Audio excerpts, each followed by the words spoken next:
One में स्थित एक आश्रम में एक ज्ञानी साधु रहते थे। ज्ञान प्राप्ति की लालसा में दूर दूर से छात्र उनके पास आया करते थे और उनके सानिध्य में आश्रम में ही रहकर शिक्षा प्राप्त किया करते थे। आश्रम में रहकर शिक्षा प्राप्त करने वाले छात्रों में से एक छात्र बहुत आलसी था। उसे समय व्यर्थ गंवाने और आज का काम कल पर टालने की बुरी आदत थी। साधु को इस बात का ज्ञान था, इसलिए वे चाहते थे कि शिक्षा पूर्ण कर आश्रम से प्रस्थान करने के पूर्व वह छात्र आलस्य छोड़कर समय का महत्व समझ जाए। इसी उद्देश्य से एक दिन संध्या काल में उन्होंने उस आलसी छात्र को अपने पास बुलाया और उसे एक पत्थर देते हुए कहा, पुत्र, यह कोई सामान्य पत्थर नहीं बल्कि पारस पत्थर है। लोहे की जिस भी वस्तु को यह छू ले वह सोना बन जाती है। मैं तुमसे बहुत प्रसन्न हूं, इसलिए 2 दिनों के लिए ये पारस पत्थर तुम्हें दे रहा हूं। इन 2 दिनों में मैं आश्रम में नहीं रहूंगा। मैं पड़ोस के गांव में रहने वाले अपने एक मित्र के घर जा रहा हूं। जब वापस आऊंगा तब तुमसे ये पारस पत्थर ले लूंगा। उसके पहले जितना चाहो उतना सोना बना लो। छात्र को पारस पत्थर देकर साधु अपने मित्र के गांव चले गए। इधर छात्र अपने हाथ में पारस पत्थर देख बड़ा प्रसन्न हुआ।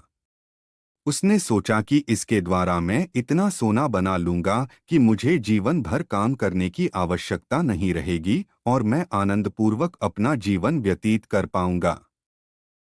उसके पास 2 दिन थे। उसने सोचा कि अभी तो पूरे 2 दिन शेष हैं।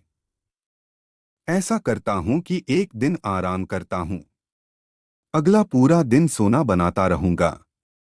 इस तरह एक दिन उसने आराम करने में बिता दिया। जब दूसरा दिन आया तो उसने सोचा कि आज बाजार जाकर ढेर सारा लोहा ले आऊंगा और पारस पत्थर से छूकर उसे सोना बना दूंगा। लेकिन इस काम में अधिक समय लगेगा नहीं, इसलिए पहले भरपेट भोजन करता हूं, फिर सोना बनाने में जुट जाऊंगा। भरपेट भोजन करते ही उसे नींद आने लगी। ऐसे में उसने सोचा कि अभी मेरे पास शाम तक का समय है, कुछ देर सो लेता हूं, जागने के बाद सोना बनाने का काम कर लूंगा। फिर क्या, वह गहरी नींद में सो गया। जब उसकी नींद खुली तो सूर्य अस्त हो चुका था और 2 दिन का समय पूरा हो चुका था। साधु आश्रम लौट आए थे और उसके सामने खड़े थे।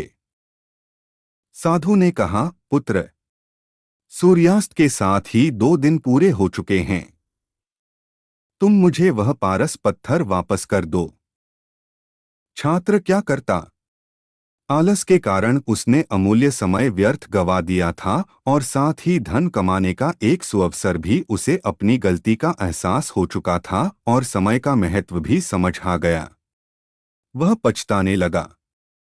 उसने उसी क्षण निश्चय किया कि अब से वह कभी आलस नहीं करेगा।